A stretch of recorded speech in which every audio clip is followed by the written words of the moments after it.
এসএসসির 26,000 চাকরি বাতিল মামলায় সুপ্রিম কোর্টে যাদেরকে অযোগ্য বলে চিহ্নিত করেছিল, যারা ফাঁকা ওএমআর সিট দিয়ে চাকরি পেয়েছিল, তাদের বিরুদ্ধে বেশ কিছু নির্দেশ দিয়েছিল সুপ্রিম কোর্ট।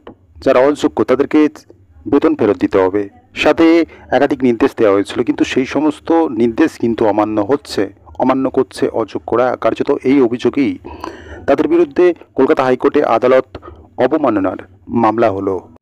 কার্যত এই বিষয়টাতেই আইনজীবী বিকাশ রঞ্জন ভট্টাচার্য বলেন, এই যে সুপ্রিম কোর্টের নির্দেশ সেটা কিন্তু মানা হচ্ছে না।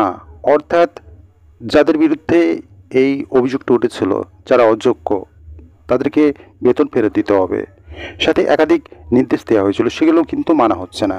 কার্যত তারা আদালতের নির্দেশ অমান্য করছে এবং স্বাভাবিকভাবেই আদালত অবমাননা করছে।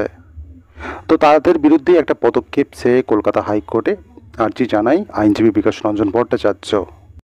এই মামলাতে স্কুল দপ্তর কিন্তু মন্তব্য করে যে মামলা করলে সুপ্রিম কোর্টে করতে হবে। তাদের এমনটাই মন্তব্য ছিল, কিন্তু মামলাকারীদের পক্ষ থেকে বিকাশ রঞ্জন ভট্টাচার্য বলেন যে সুপ্রিম কোর্টে যেহেতু এই যে হাইকোর্টের রায় এসএসসির চাকরি বাতিল, সেই রায়টাই বহাল রেখেছে এবং ব্যাপক অর্থে কিন্তু এই রায়ের পরিবর্তন হয়নি।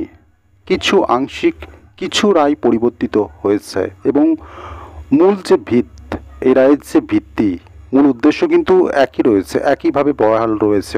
অতএব এই মামলাটা হাইকোর্ট হস্তক্ষেপ করতেই পারে, কিন্তু কার্যত হাইকোর্ট জানিয়ে দিচ্ছে যেহেতু সুপ্রিম কোর্ট এই মামলায় কিছু পরিবর্তন করেছে, কিছু জিনিস পরিবর্তন করেছে, সেই অর্থে এটা সুপ্রিম কোর্টই দেখবে।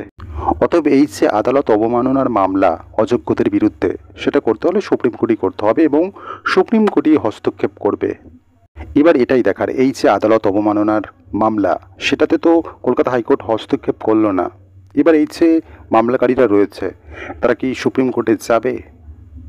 যেহেতু তারা হাইকোর্টে গিয়েছে, তো স্বাভাবিকভাবেই একটা অনুমান করা যায় যে হয়তোবা তারা সুপ্রিম কোর্টেও যাবে অযোগ্যদের বিরুদ্ধে মামলা করতে, যেহেতু তারা এই সমস্ত সুপ্রিম কোর্টের নির্দেশ মানছে না, মাইনে ফেরত দিচ্ছেন না, আরও বেশ কিছু নির্দেশ রয়েছে যেগুলো তারা অমান্য করছে।